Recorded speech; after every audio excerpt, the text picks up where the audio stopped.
We are not yet over the pandemic which has held us in its grip these 2 years. Now rages a hideous war in the heart of Europe, which is already causing unimaginable destruction and bloodshed, and has to date seen millions, mainly women and children, fleeing from their country. And then there are our own personal issues, questions, uncertainties. Enough is enough, we cry. Enough is what was on Elijah's lips and in his heart. Elijah is on the run. He is running away to save his life. He has blood on his hands after the great drama of proving his God's supremacy over the Canaanite god Baal. It ended in wreaking violent vengeance on the priests of Baal. The king hates him, and the king's wife Jezebel has sworn to get her revenge for what he did to her priests. The whole exercise was for nothing, and for worse than nothing. Disillusioned and exhausted, Elijah went on a day's journey into the wilderness, the place of total withdrawal.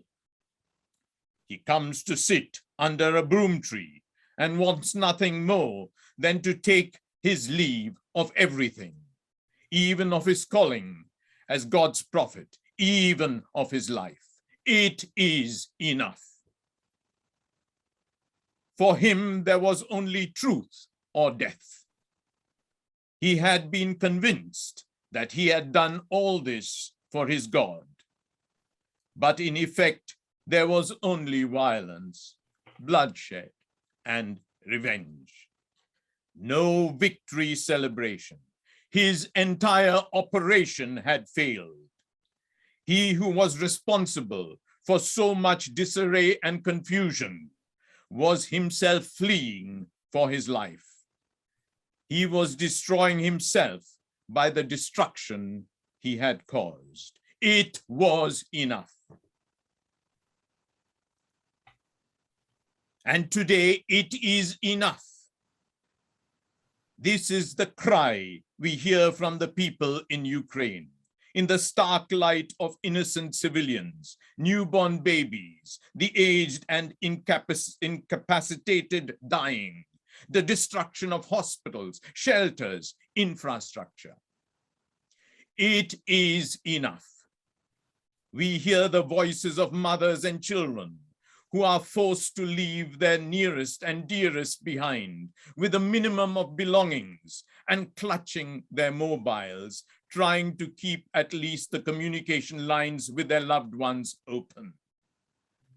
It is enough, is the stinging condemnation that comes from His Beatitude, Metropolitan Onufry of Kiev and all Ukraine of the Moscow Patriarchate. Such a war has no excuse, neither from God nor from people. It is enough, cry out the voices of Jews and Christians in Ukraine as they pray the ancient prayer of Psalm 31. This prayer, written several thousand years ago, is a living prayer today. And it is enough is also the message from the Archbishops of Canterbury and York, lamenting with the people of Ukraine and praying for the victims of the war. It is enough is the prayer of the world day after day and night after night as we plead God for peace. And where is God's answer? Our text tells us that God hears and God does answer.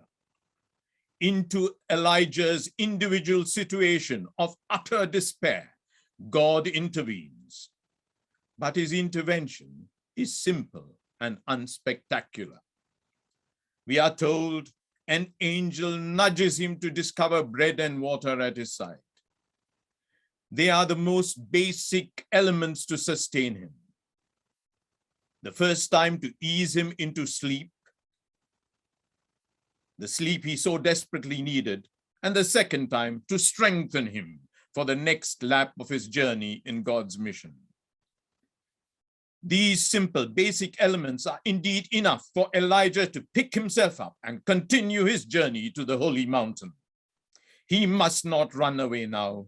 He is to live with precisely this self-destructive experience behind him, though in a new and transformed way. And what is more, he discovers that what God provides is indeed enough.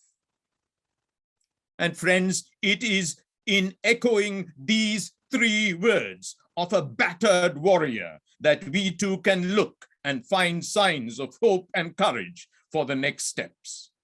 The cry of despair turns into affirmation of trust. Firstly, those who live outside the immediate danger zone can act as angels that provide the basic necessities for those who are on the run: food, shelter, assistance in a diversity of ways for those fleeing danger to find their feet in a strange land. God needs a whole host of angels in these days. And for ourselves, we too can find new strength in discovering that God can and will turn the cry of despair into a prayer of thanksgiving. It is enough for God to provide the daily measure of strength and courage to continue our work of mission and service. And God will continue to do so, mostly in unspectacular ways, as for Elijah. Remember, when Elijah reached the holy mountain, a few verses further from the text we read, he still expected the awesome presence of God to manifest itself in the fierce wind and the terrifying fire. But it was in the still, small voice heard in the silence that he experienced God's presence. Jesus said to his troubled disciples, "Peace I leave with you, my peace I give to you. I do not give to you as the world gives. Do not let your hearts be troubled, and do not let them be afraid." Jesus spoke these words of comfort to his disciples in the face of his passion. He himself was to experience the moment of crying out, "It is enough," when he prayed that God spare him drinking the cup which was awaiting him. Yet he followed the path of suffering to the point of death on the cross, where he cried, "It is finished." The work of salvation is complete. Thank God, we live in the knowledge of Easter Day. Until the final vindication, we have the assurance that we will be given what we need to live positively day by day and to work for true peace in all walks of life, to love humanity and all creation on this planet that is precious in God's eyes. Amen.